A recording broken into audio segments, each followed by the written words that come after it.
दोस्तों, आपके अपने चैनल बुक विस्पर तहे दिल से स्वागत हो। आज हम बात करने वाले हैं mind over matter, how to strengthen mental resilience book के बारे में। रवि एक साधारण लड़का था जिसका जीवन हमेशा चुनौतियों से भरा रहता था। वो हर दिन किसी ना किसी परेशानी का सामना करता था और धीरे धीरे ये परेशानियां उसकी ज़िंदगी का हिस्सा बन गई थी। कभी वो अपने पढ़ाई में फंस जाता, कभी दोस्तों के साथ झगड़ा हो जाता और घर की जिम्मेदारियों का दबाव अलग ही था। रवि को यह समझ ही नहीं आ रहा था कि वो इन सारी मुश्किलों का सामना कैसे करे। उसकी हालत ऐसी हो गई थी कि वो खुद को हार मानने के करीब महसूस करने लगा था। रवि हर दिन स्कूल जाता और वापसी में खाली सड़क पर चलते हुए सोचता, क्यों मेरी ज़िंदगी इतनी मुश्किल है, क्यों मुझे हर चीज़ से इतनी परेशानी होती है। उसके मन में हर वक्त यही सवाल घूमते रहते थे। उसे लगता था कि शायद उसकी किस्मत ही खराब है। एक दिन जब रवि स्कूल से वापस आ रहा था, तभी उसकी मुलाकात एक अजीब से इंसान से हुई। वो शख्स थोड़ा बुजुर्ग था, लेकिन उसकी आंखों में एक खास चमक थी। उसने रवि को बड़े ध्यान से देखा और पूछा, तुम इतने परेशान क्यों लग रहे हो बेटा? रवि ने थोड़ी झिझकते हुए कहा, मैं तो हर चीज़ में फंस जाता हूँ। मुझे लगता है कि मैं किसी भी चीज़ में सफल नहीं हो सकता। हर मुश्किल मुझे बहुत बड़ी लगती है। वो बुजुर्ग मुस्कुराया और बोला, क्या तुम्हें पता है कि तुम्हारी परेशानी क्या है? रवि ने चुपचाप उसकी ओर देखा, कुछ कह नहीं पाया। तुमने कभी माइंड ओवर मैटर के बारे में सुना है? बुजुर्ग ने पूछा। रवि ने सिर हिलाते हुए कहा, नहीं, ये क्या है? बुजुर्ग ने समझाते हुए कहा, ये वो कला है जिसमें इंसान अपनी सोच से अपनी मुश्किलों को हरा सकता है। अगर तुम अपने माइंड को सही तरीके से ट्रेन कर लो तो कोई भी मुश्किल तुम्हारे सामने ज़्यादा समय तक टिक नहीं सकती। रवि को थोड़ा संदेह हुआ, लेकिन कैसे? मुझे तो छोटी छोटी चीज़ें भी बहुत बड़ी लगती हैं। बुजुर्ग ने गहरी सांस लेते हुए कहा, तुम्हें अपनी कंफर्ट जोन से बाहर आना होगा। अगर तुम हमेशा आसान रास्ते चुनोगे तो तुम कभी मेंटली स्ट्रांग नहीं बन पाओगे। तुम्हें खुद को उन मुश्किलों में डालना होगा जो तुम्हें चैलेंज करें। जब तुम ऐसी सिचुएशंस को फेस करोगे जो तुम्हें अनकंफर्टेबल करेंगी, तभी तुम्हारा दिमाग उस एडवर्सिटी का सामना करना सीखेगा और स्ट्रांग बनेगा। ये प्रोसेस थोड़ा टफ होगा, लेकिन यही तुम्हारी मेंटल रेजिलियंस को बिल्ड करेगा। रवि ने थोड़ी उलझन में पूछा, मतलब मुझे खुद को जानबूझकर मुश्किल में डालना होगा? बुजुर्ग ने मुस्कुराते हुए कहा, एग्जैक्टली। तुम जितनी जल्दी अनकंफर्टेबल सिचुएशंस को एक्सेप्ट करोगे और उन्हें फेस करोगे, उतना ही जल्दी तुम्हारा माइंड उन्हें हैंडल करना सीख जाएगा। रवि को लगा कि ये बात सही हो सकती है। वो अक्सर आसान रास्ते चुनता था और मुश्किलों से भागने की कोशिश करता था, लेकिन अब उसे समझ में आया कि शायद उसे इन मुश्किलों का सामना करना चाहिए, उन्हें अवॉइड करने की बजाय। तो मुझे क्या करना चाहिए? रवि ने उत्सुकता से पूछा। तुम्हें छोटे छोटे स्टेप्स लेने होंगे, बुजुर्ग ने कहा। हर दिन कुछ ऐसा करो जो तुम्हारे लिए थोड़ा मुश्किल हो, कुछ ऐसा जो तुम्हें डिस्कम्फर्ट दे। हो सकता है शुरू में तुम्हें लगे कि ये काम मुझसे नहीं होगा, लेकिन धीरे धीरे तुम्हारा दिमाग इसे एक्सेप्ट करने लगेगा और फिर एक दिन तुम्हें बड़ी से बड़ी मुश्किल भी छोटी लगेगी। रवि ने सिर हिलाया और सोचा, शायद यही रास्ता है जिससे मैं अपनी परेशानियों का सामना कर सकता हूँ। मुझे कंफर्ट जोन से बाहर निकलना होगा। उस दिन के बाद रवि ने छोटे छोटे चैलेंजेस लेना शुरू किया। कभी वो कठिन सवालों को हल करने की कोशिश करता, तो कभी दोस्तों के साथ ओपन डिस्कशन में शामिल होता। कभी कभी वो खुद को ऐसी स्थिति में डालता जहाँ उसे लोगों से इंटरैक्शन करना पड़ता, जिससे वो अक्सर बचता था। शुरुआत में रवि को बहुत मुश्किलें आईं। वो अक्सर खुद से सवाल करता, क्या मैं ये सही कर रहा हूँ? क्या मैं वाकई इससे स्ट्रांग बनूंगा? लेकिन धीरे धीरे उसे महसूस हुआ कि वो पहले से ज़्यादा कॉन्फिडेंट और काल्म महसूस कर रहा है। जो मुश्किलें पहले उसे बड़ी लगती थीं, अब वो इतनी बड़ी नहीं लग रही थी। उसका माइंड धीरे धीरे स्ट्रांग हो रहा था और अब वो मुश्किलों से भागने की बजाय उनका सामना कर रहा था। फिर एक दिन वही बुजुर्ग आदमी फिर से मिला। उसने रवि को देखा और पूछा, कैसा लग रहा है अब? रवि ने मुस्कुराते हुए कहा, अब मैं पहले से ज़्यादा स्ट्रांग महसूस कर रहा हूँ। मुझे लगता है कि मैं हर मुश्किल का सामना कर सकता हूँ। बुजुर्ग ने सिर हिलाते हुए कहा, याद रखना बेटा, ये जर्नी अभी ख़त्म नहीं हुई है। मेंटल रेजिलियंस एक लाइफ लॉन्ग प्रोसेस है। हमेशा अपने माइंड को चैलेंज करते रहो और डिस्कम्फर्ट को एम्ब्रेस करो। रवि ने उस दिन सीखा कि असली स्ट्रेंथ हमारे कंफर्ट जोन से बाहर निकलने और मुश्किलों का सामना करने में है। उसने ठान लिया कि वो अब हर दिन खुद को नए चैलेंजेस के सामने रखेगा ताकि उसका माइंड और भी मजबूत हो सके। ये कहानी अभी यहीं ख़त्म नहीं होती। रवि की जर्नी अभी शुरू ही हुई है। आगे उसे और भी बड़े चैलेंजेस का सामना करना है और उसे और भी ज़्यादा मजबूत बनना है। रवि ने पिछले दिनों जो सीखा था उससे उसे काफ़ी आत्मविश्वास मिला था। अब वो हर दिन अपने कंफर्ट जोन से बाहर निकलकर नए नए चैलेंजेस का सामना कर रहा था। उसकी सोच में भी बदलाव आ गया था। अब वो मुश्किलों से भागने की बजाय उन्हें सीधे सामना करने लगा था। लेकिन उसकी जर्नी अभी ख़त्म नहीं हुई थी। उसके मन में और सवाल थे और वो जानता था कि उसे और भी सीखने की ज़रूरत है। एक दिन रवि अपने घर के पास की पार्क में बैठा हुआ था। अगर आपको हमारी फ्री समरी अच्छी लगती है तो आप हमारे चैनल को सब्सक्राइब कर सकते हैं, हमारी मेंबरशिप खरीद सकते हैं या हमें यूपीआई के थ्रू सपोर्ट कर सकते हैं। अब समरी पर वापस चलते हैं। उसकी आंखों में कुछ चिंतन था और वो सोच रहा था कि उसकी नेक्स्ट स्टेप क्या हो सकती है। तभी अचानक वही बुजुर्ग आदमी फिर से उसके सामने आ गया। नमस्ते बेटा, कैसा चल रहा है? बुजुर्ग ने मुस्कुराते हुए पूछा। नमस्ते दादा, मैं ठीक हूँ। मैंने कुछ चैलेंजेस किए हैं और मुझे लगता है कि मैं थोड़ा स्ट्रॉन्गर बन रहा हूँ, रवि ने उत्साह से कहा। बुजुर्ग ने उसकी बात सुनकर कहा, बहुत अच्छा, लेकिन तुम्हें एक और महत्वपूर्ण लेसन सिखाना है। ये लेसन तुम्हारी मानसिक प्रतिरोधक को और भी मजबूत करेगा। क्या तुम तैयार हो? रवि ने तुरंत कहा, जी दादा, मुझे और सीखने में खुशी होगी। अच्छा, तो आज हम बात करेंगे कंट्रोल योर फोकस के बारे में। जब तुम नेगेटिव थॉट्स में फंस जाते हो तो तुम्हारी मेंटल रेजिलियंस कमज़ोर हो जाती है। तुम्हें सीखना होगा कि कैसे अपने फोकस को शिफ्ट करना है। रवि ने थोड़ी संदेह भरी नज़रों से देखा। लेकिन दादा, अगर मेरे मन में नेगेटिव थॉट्स आएँ तो मैं उन्हें कैसे कंट्रोल कर सकता हूँ? बुजुर्ग ने उत्तर दिया, बहुत अच्छा सवाल है। सबसे पहले तुम्हें यह समझना होगा कि नेगेटिव थॉट्स को रोकना संभव नहीं है, लेकिन तुम्हें यह भी समझना होगा कि तुम अपने फोकस को बदल सकते हो।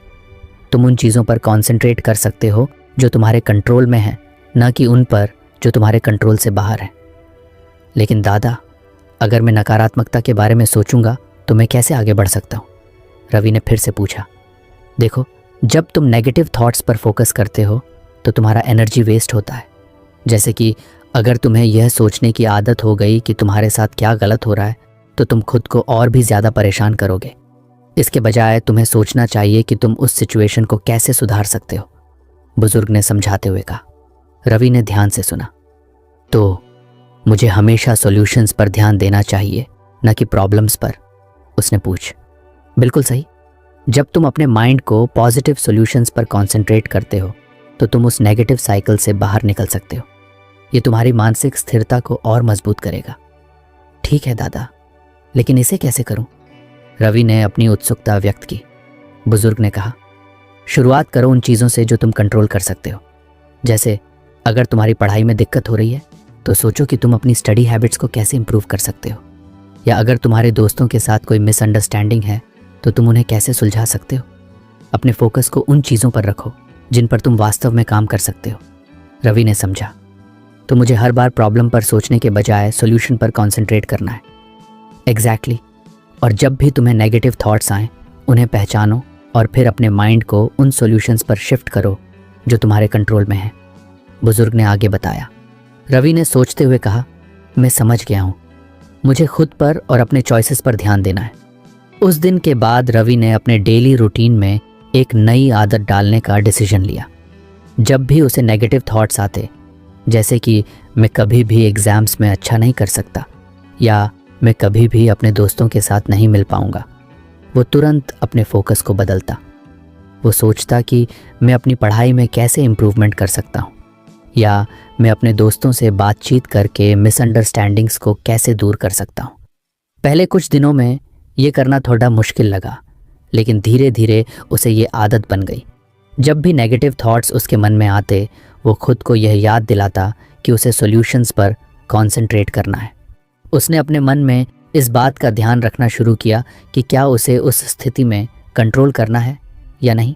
एक दिन रवि को एक बहुत कठिन एग्ज़ाम का सामना करना पड़ा। पहले वो खुद से सोच रहा था कि मैं कभी भी यह नहीं कर पाऊंगा, लेकिन फिर उसने अपने फोकस को बदलते हुए कहा, नहीं, मैं इससे पहले और भी एग्ज़ाम्स में अच्छा कर चुका हूँ। मैं अपनी स्टडी हैबिट्स को सुधार सकता हूँ और अच्छे से पढ़ाई कर सकता हूँ।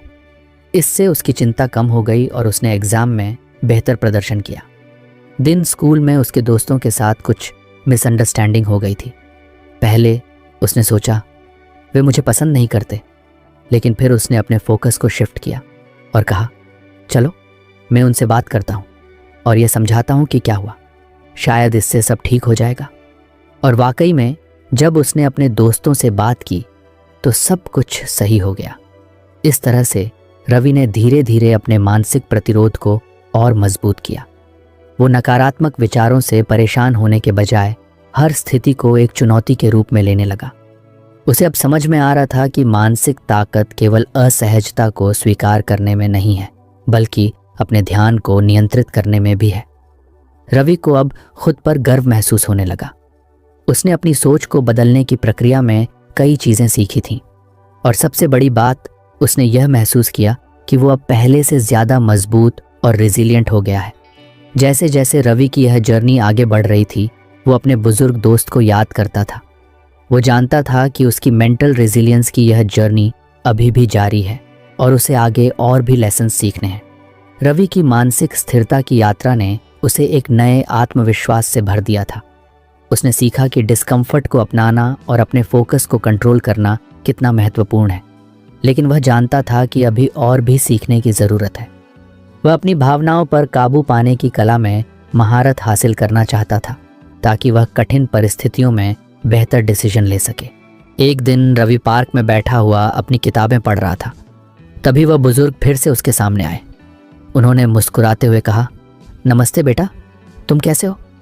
नमस्ते दादा, मैं ठीक हूँ। मैंने अपने फोकस को कंट्रोल करना सीख लिया है, इससे मुझे काफ़ी मदद मिली है, रवि ने कहा। बुजुर्ग ने खुशी से कहा, बहुत अच्छा। आज मैं तुम्हें एक और महत्वपूर्ण लेसन सिखाना चाहता हूँ, जिसका नाम है भावनात्मक दूरी बनाना। ये तुम्हारी मानसिक प्रतिरोधक को और भी मजबूत करेगा। इसका क्या मतलब है दादा? रवि ने पूछा। बुजुर्ग ने मुस्कुराते हुए कहा, यह थोड़ी मुश्किल हो सकती है, लेकिन इसे करना संभव है। इसके लिए तुम्हें माइंडफुलनेस या स्टोइक फिलॉसफी का अभ्यास करना होगा।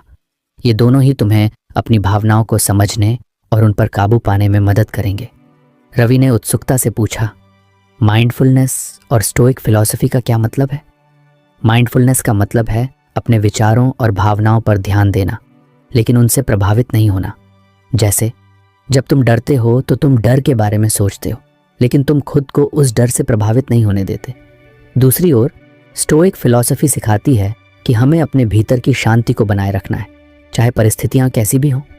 बुजुर्ग ने समझाया, तो मुझे अपनी भावनाओं को पहचानना होगा, लेकिन उनसे जुड़ना नहीं होगा, रवि ने कहा। बिल्कुल सही। जब तुम अपनी भावनाओं को समझते हो तो तुम उन्हें नियंत्रित कर सकते हो। ये तुम्हारी जजमेंट को साफ रखेगा और तुम्हें सही डिसीजन लेने में मदद करेगा, बुजुर्ग ने कहा। रवि ने सोचा, यह तो बहुत अच्छा लगता है, लेकिन मैं इसे कैसे करूं? बुजुर्ग ने कहा, पहले तुम्हें अपनी भावनाओं को पहचानना होगा। जैसे जब तुम तनाव में होते हो या दुखी होते हो तो उन भावनाओं को स्वीकार करो। फिर गहरी सांस लो और सोचो कि ये भावनाएं तुम्हारी स्थिति का हिस्सा हैं, लेकिन तुम्हारे डिसीजन का नहीं। ये थोड़ा कठिन है, रवि ने कहा। हाँ, शुरू में कठिन हो सकता है, लेकिन धीरे धीरे यह आसान हो जाएगा।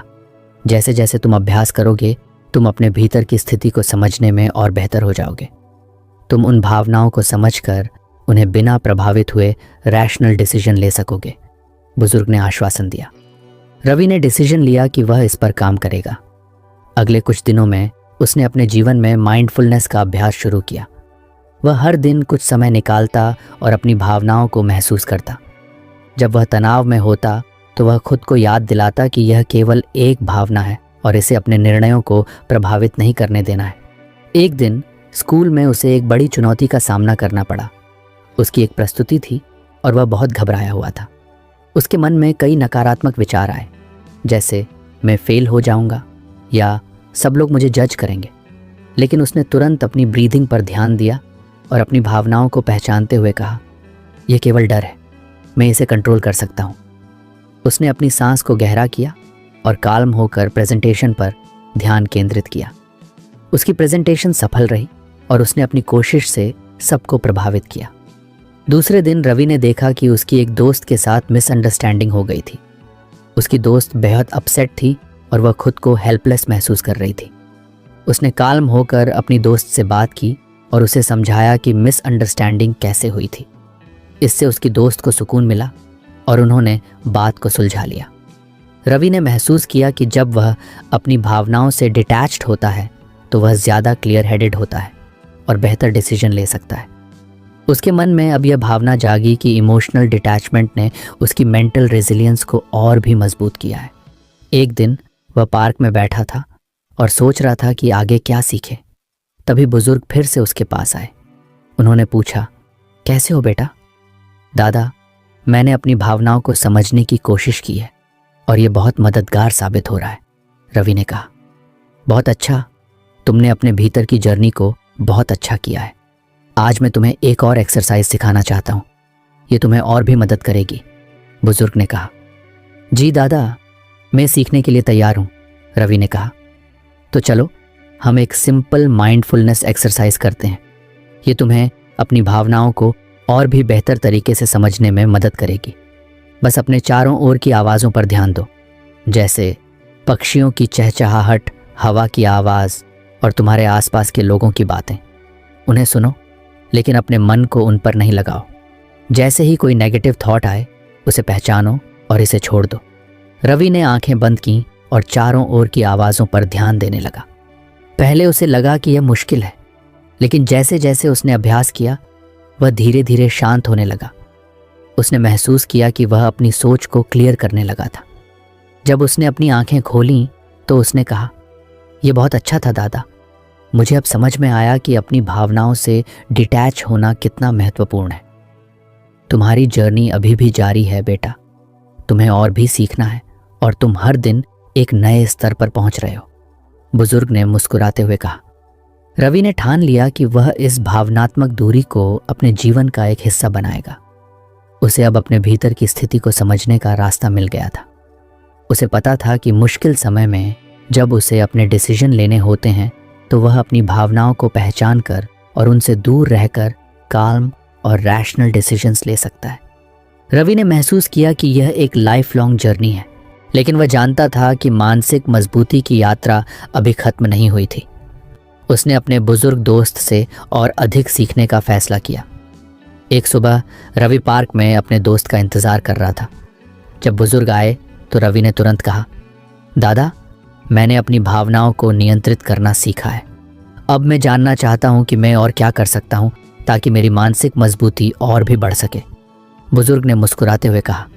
बिल्कुल बेटा, आज मैं तुम्हें एक और महत्वपूर्ण सिद्धांत बताना चाहता हूँ। इसका नाम है एम्ब्रेस फेलियर। एम्ब्रेस फेलियर, इसका मतलब क्या है दादा? रवि ने पूछा। इसका मतलब है कि तुम्हें असफलताओं को अपने जीवन का एक हिस्सा मानना होगा। जब तुम असफल होते हो तो यह तुम्हारे लिए एक सीखने का मौका होता है। यदि तुम असफलताओं से डरते हो तो तुम कभी भी अपने कंफर्ट जोन से बाहर नहीं निकल पाओगे, बुजुर्ग ने समझाया। लेकिन दादा, असफलता का सामना करना बहुत मुश्किल होता है। मुझे डर लगता है कि लोग मुझे जज करेंगे, रवि ने कहा। यह बहुत सामान्य है।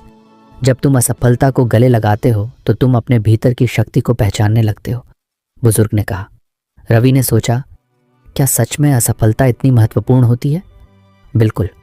चलो हम एक कहानी के माध्यम से इसे समझते हैं, बुजुर्ग ने कहा। एक बार एक युवक था जो बहुत अच्छा गायक बनना चाहता था। उसने हर जगह ऑडिशन दिया, लेकिन हर बार उसे असफलता का सामना करना पड़ा। पहले तो वह निराश हुआ, लेकिन फिर उसने समझा कि यह उसकी जर्नी का हिस्सा है। उसने अपने गाने के कौशल पर काम करना शुरू किया। वह लगातार अभ्यास करता रहा और अपने प्रदर्शन को सुधारता रहा।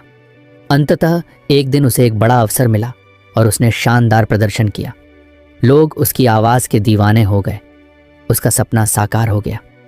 ये कहानी प्रेरणादायक है दादा, लेकिन मुझे अभी भी डर लगता है, रवि ने कहा। डर लगना स्वाभाविक है बेटा, लेकिन ये डर तुम्हें रोक नहीं सकता। तुम अपनी असफलताओं को गले लगाओ और उनसे सीखो। जब तुम असफल होते हो तो तुम यह सीखते हो कि अगली बार तुम्हें क्या करना चाहिए। इससे तुम्हारी मेंटल रेजिलियंस बढ़ती है, बुजुर्ग ने कहा। लेकिन मैं इसे कैसे कर सकता हूँ? रवि ने पूछा। जब भी तुम किसी चीज़ में असफल होते हो तो उस स्थिति को एक लर्निंग एक्सपीरियंस की तरह देखो। खुद से सवाल पूछो, मैंने क्या गलत किया, या मैं अगली बार इसे कैसे बेहतर कर सकता हूँ। इस तरह तुम अपने फियर को चैलेंज करोगे और अपनी मेंटल स्ट्रेंथ को बढ़ाओगे, बुजुर्ग ने समझाया। रवि ने यह बातें मन में बिठा लीं और तय किया कि वह अपने जीवन में असफलताओं का सामना करेगा। अगले सप्ताह उसे एक बड़ी परीक्षा देने की तैयारी करनी थी। उसने मन में ठान लिया कि वह अपनी तैयारी पूरी करेगा, चाहे परिणाम कुछ भी हो। परीक्षा के दिन रवि काफ़ी नर्वस था। उसने बहुत मेहनत की थी, लेकिन उसे डर था कि कहीं वह फेल ना हो जाए। लेकिन उसने अपनी सांसों पर ध्यान दिया और बुजुर्ग की बातें याद की। अगर मैं फेल हो गया तो भी यह एक लर्निंग एक्सपीरियंस होगा, उसने सोचा। परीक्षा का परिणाम आया। रवि ने पहली बार अपनी उम्मीदों से कम अंक प्राप्त किए।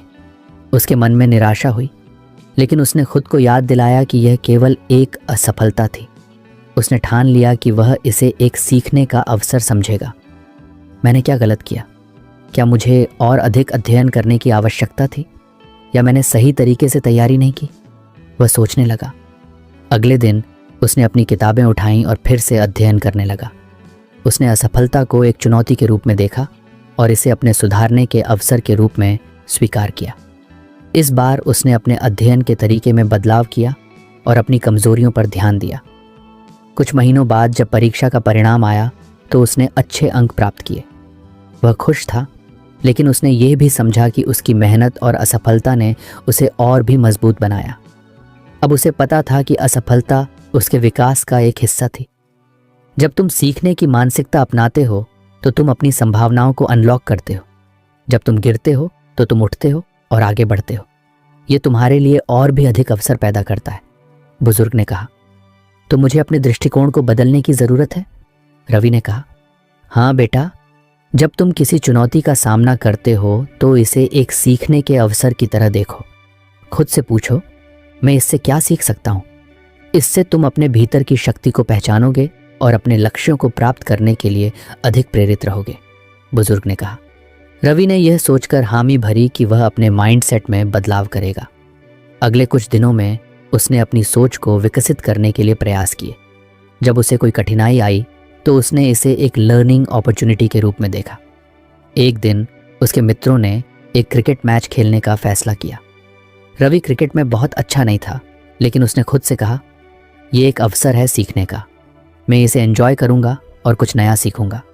मैच के दौरान वह गेंद को सही तरीके से नहीं मार सका और उसे कई बार आउट होना पड़ा, लेकिन उसने हार नहीं मानी। उसने अपनी गलतियों को स्वीकार किया और अपनी टेक्निक पर काम करने का फैसला किया।